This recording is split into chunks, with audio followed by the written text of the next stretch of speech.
What's going on, guys? This is Doug with Four Wheel Drive Trek, and I'm guessing you're here because you want to see some RCV axles and how to install them. This is why I decided to go for the RCV axles. This is my third set of axle shafts that I have broken. Now, it's all based off the U-joint itself, U-joint breaking, a cap falling off, and messing up all my axles, stuff like that. I am tired of replacing my axles, so I am jumping up to those RCVs. They're not cheap, but they are lifetime warranty, and that is huge to me. Let's jump to it and let's get it knocked out. So one thing I gotta stress really hard for you is make sure before you start pulling things apart you have plenty of clearance.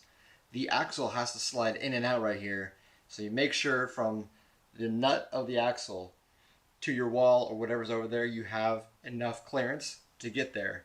So measure the axle and make sure you have that amount of room, because that would be the worst. You took everything apart, can't get it out, put everything back in just to move your truck or your Jeep that far over. So before you pull the wheel off, make sure you loosen up that axle nut. It's going to be a 35 millimeter. I have also seen it as a 36 millimeter, but mine's a 35. Just loosen it up. I should have cleaned this off a lot better before I put it in here.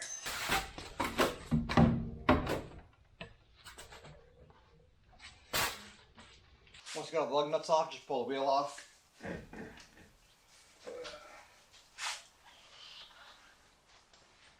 Man, is that muddy. So once you got the wheel off, what you're going to do is you're going to access two bolts on the back side of the brake caliper here. You're not going to pull the brake caliper off the brake bracket. You're actually going to be pulling the whole bracket and everything with it. And then move the entire bracket, brake caliper, everything assembly off to the side. And the socket you're going to need for that is a 21 millimeter socket. Oh man, that's dirty. You're going to take it and you want to actually attach it to something with like a bungee cable or a wire tie or a zip tie or things like that. So I just got that up out of the way. Now you're free to pull this rotor off. And this is where breaking off that axle nut earlier is going to help out a lot. I'm going to use an impact gun on here just to get it off a little easier, but that's what you're going to do.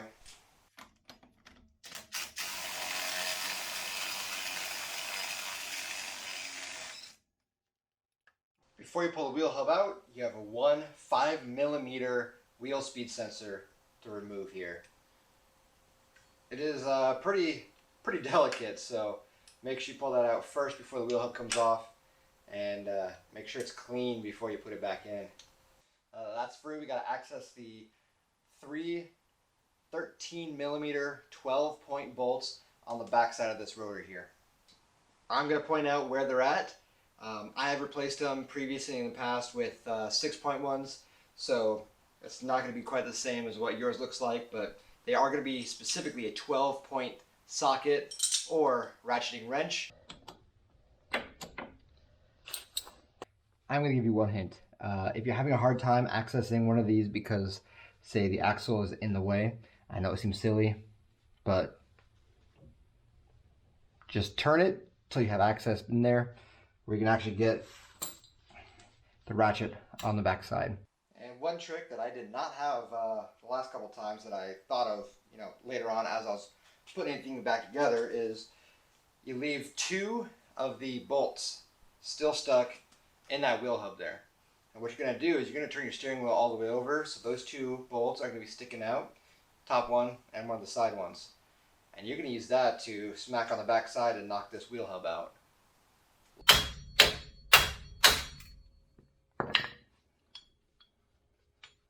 Once it's free, remember to take those bolts back out here.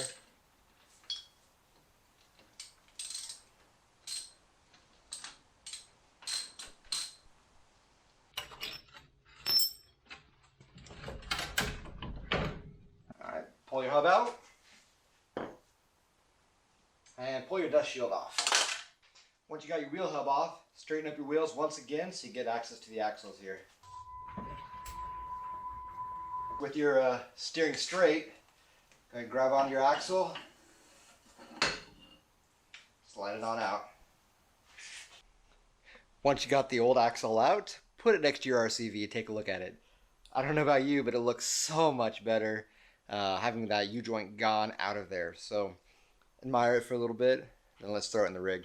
All right, you gotta take one of your cups, and you're gonna be putting it right behind here, and you're gonna basically stab the axle through the center there. Don't need to make it go too far.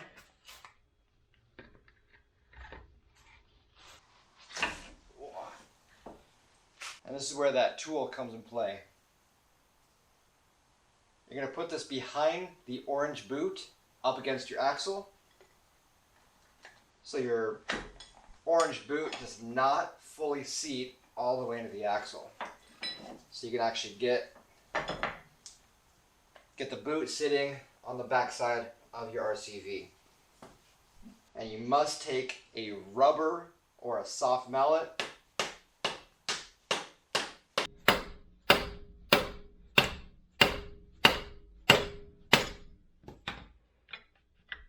Once you got the boot on fully, go ahead and take the tool back out. Easiest way, slide the axle back out a little bit, slide the tool out, slide that axle right back in there.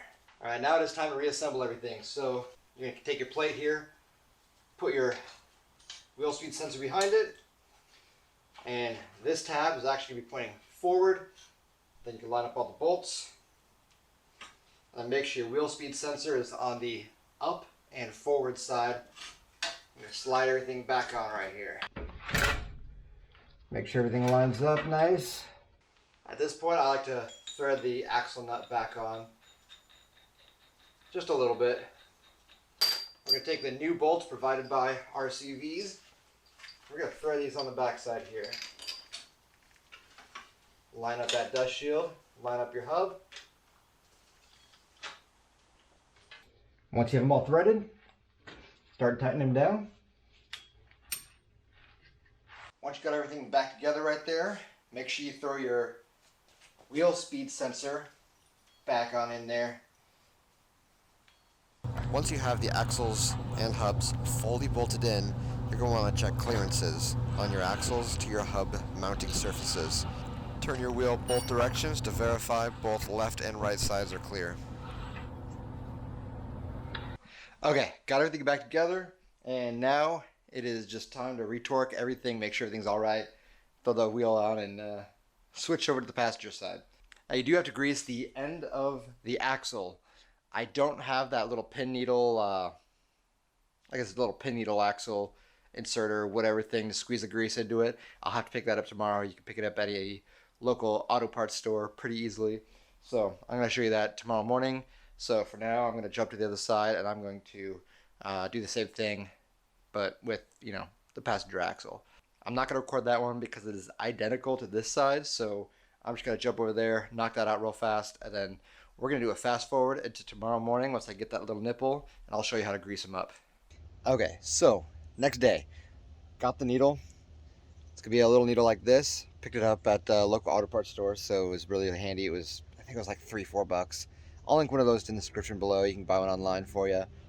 Grab yourself a grease gun like this, and this is just going to sit in the end. They're just like the normal valves you see on the top of like ball joints and things like that. Down here, right in the center of the axle, you have this little hole. While it's attached to the grease gun, stick it in there, give it a couple pumps, and you're good. They do come pre-greased, so you don't have to give it too much grease, but like 3 or 4 pumps is what's recommended. Just kind of fill it up the rest of the way and you're good to go. They do require some maintenance, so pretty much every time you do like an oil change, something like that, just grease it up just like the rest of your ball joints and all the other components for you. So that's going to be it for the install. It was pretty straightforward there for us. Instructions were very helpful, and I'll tell you, I tested it out and there is absolutely no binding. Putting it in 4-wheel drive low, in gear, all the way locked over, and not a single binding. That in itself is so worth it. Plus, they should be a lot stronger so I don't break another axle. So, yeah. If you want to see where I may have broken it, click right here. Got that link for you for Evans Creek when I went through a big giant mud pit. Pretty sure that's where I broke it. If you think that's where it is, let me know in the comments below. If you liked the video, please hit the like button, subscribe, hit that notification bell up top, and let me know in the comments below what you like and what you want to see me fix next. Hopefully not something that's already broken. Alright, see you guys next time.